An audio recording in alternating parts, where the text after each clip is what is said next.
are the biggest enemies of the Jewish nation? Those liberal lefties, Jews, not Goyim. From the Goyim we don't expect. He doesn't owe me anything. This Chris, he doesn't owe me anything. He want to hate me, let him hate me. It's written in the Torah, Esav Sonel Yaakov. But I have a brother living with me in the same building in Manhattan, and he looks at me going to the synagogue on Shabbat, and in his mind he despises me because I'm religious. And he wants to marry his boyfriend Moses. Moses and Isaac, Misha Berach, they just broke the glass last night. So they are pro-gay marriage, they are pro-marriage with animals, they pro-murderers' rights, they pro-Hamas rights, they against Israel. Why are you building in Israel? What do you mean, why?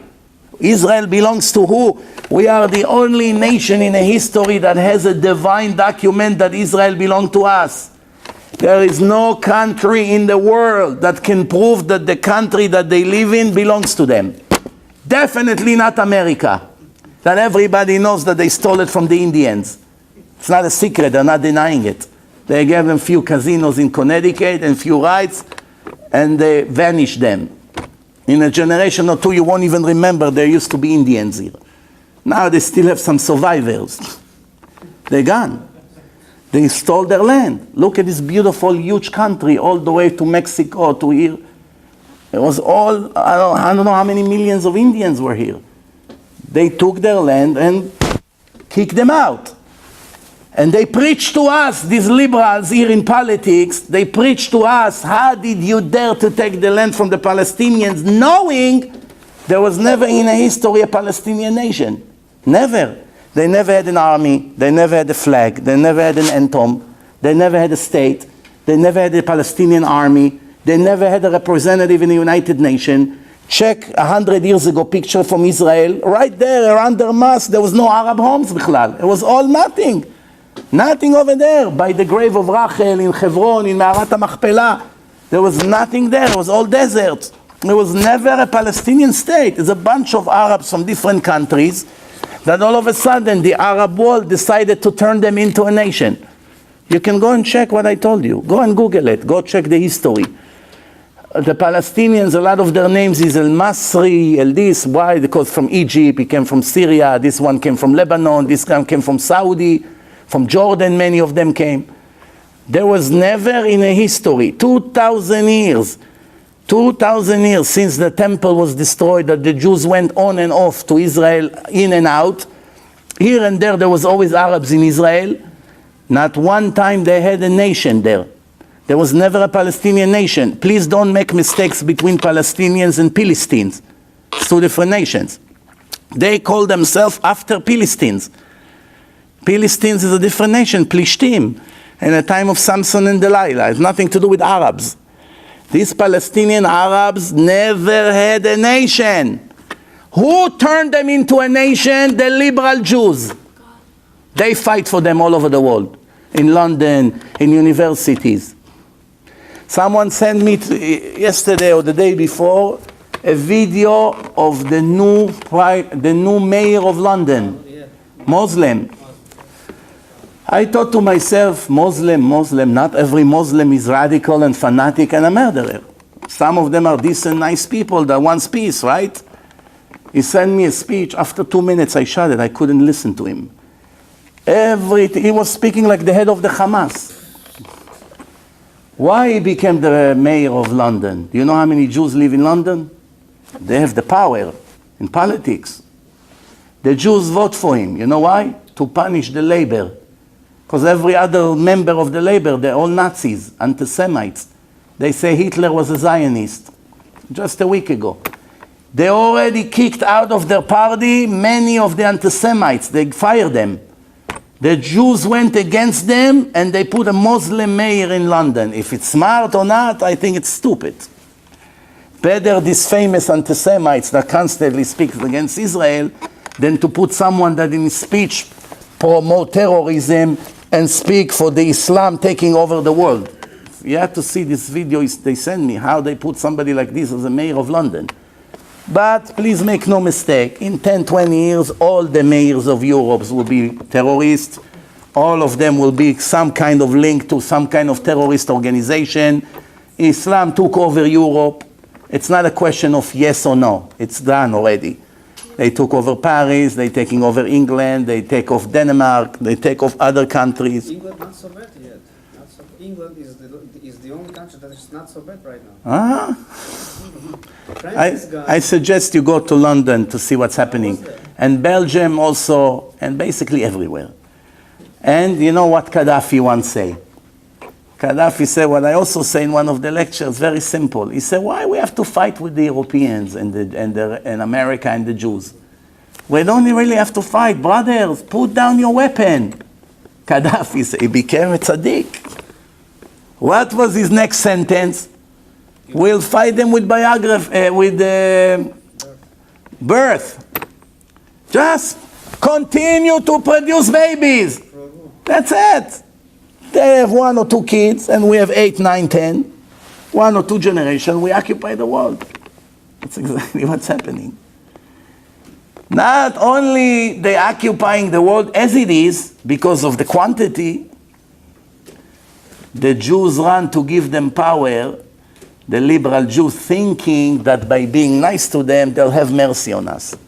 So I conclude, when Chas v'Shalom, if Mashiach doesn't come, if we fall in the hands of these Ishmaelim for one day, you don't need more than that. One day Chas v'Shalom will fall in their hands, you're not going to be able to count the casualties that we're going to have from them. Because the Zohar say they are the cruelest nation in history. And I asked once in my lecture, who is cruel? Who's more cruel? The Nazis or the Ishmaelim? Or the Hamas or ISIS? Who is more cruel? An ISIS terrorist who chop heads off and cuts people like this, like they're cutting a goat? Or a Nazi that took a baby, Jewish baby, and put him in an oven and burned him? Technically, it's the same thing. It's a monster murderer, and this is a monster murderer. So I had to ask which murderer is worse. They both cruel, anti-Semite murderers. But there's one difference. Do you know what the difference is? If you come to Hans or to Adolf and tell him, Adolf, you can kill now 100 Jews in 1 second. All you have to do is to jump with them into the fire, commit suicide, and all these 100 Jews will fall with you into the fire. And you die with them. He won't agree. He said, I'm not going to lose one hair for these Jews. One scratch I disagree to have. I'm going to kill them regardless, but not on the expense of me getting hurt. If I have to kill them by sacrificing for my own health or life, I let them live. But Ahmed is not going to be like this. Ahmed said, of course, anyway I plan to jump into the fire with them. I want to go to heaven. 72 women are waiting for him, based on the brainwash of the mosque. He doesn't know Sheikh Yassin and Arafat will come. Arafat will push his wheelchair. Hi, Muhammad. Why? Hey, you promised me. What happened? You understand the idea here? That they willing to die, he's going to kill himself and 4 of his children to kill 1 Israeli on the street. Doesn't care. A Nazi would not agree to die to kill a Jew. They hated the Jews just as much. You know, we know history. Nothing is new here. But up to here. If I have to die to kill the Jew, let him live. You're going to let the Jew live? Yeah, what do you want me to die? I don't want to die. Muhammad, even if he doesn't have to die, he volunteered to die. Why? Killing a Jew while I'm dying, I become a shaheed. Their politicians, when they speak, in every one of their speeches, include Abu Mazen, that look educated. He went to university in England, in Europe. What does he say? I'm blessing the shaheeds. The Israeli members in the Knesset, 14 Arab terrorists sitting in Israel in the Knesset, every day we have to hear their lousy, annoying voice in Hebrew, speaking in the Knesset. Every time one of their murderers murder an Israeli bypass passenger on the street or in a car or in a bus, they never agree to condemn the act. They always justify it. That's the price of liberation. I understand why they did it. They get salary from me, from you, from people that pay Israeli taxes. Israel pay their salary. They drive a nice car, they have an Israeli security guy, a beautiful car from the government, pension for lifetime. They learn in Israeli universities, most of them. They build homes in Galilee without asking for any permits. They don't pay Israeli taxes. They have beautiful mansions on a mountain. The Israeli is afraid to go there. Few times they came to check permits. Right away they make riots. They all ran away. They do whatever they want. In Israeli will build one terrace, one deck. Right away fines all the way from here to the end of the world. Fine, court, jail, whatever you want. They do whatever they want. They don't go to the army. Every kid they have, they get money from the Israeli government. They have 17 kids, they get tens of thousands of shekels salary from the government. And what did they teach these kids? When they're young, they put Israeli flag on the floor, Israeli citizen. Israeli citizen. They step on a flag with all kinds of toy guns. They dress them with Hamas terrorist uniforms, and they film it. How they sing in a kindergarten, 5 years old kids. Itbach el Yahud, murder the Yahuds. We will release Israel with blood. And who pays them for the kindergartens? Who give them support? The genius Israeli government. Why? The law of democracy, Rabbi. Democracy. Democracy was designed to give rights to minorities that don't have political power, that the majority will not take advantage on them. That's a brilliant law. Why? You have to protect the weak from the strong, because the strong will make him a slave. The majority can force on the minority what to do, what not to do. So democracy, it's freedom and free choice and equality, that everyone is equal regardless of race and color and religion. It's all beautiful. There's only one problem. The ones that designed democracy, they never intended that the laws would protect a minority that declared to murder the majority no matter what. Nobody ever intended to give rights to minority of murderers, of terrorists. Only a fool will believe such a thing.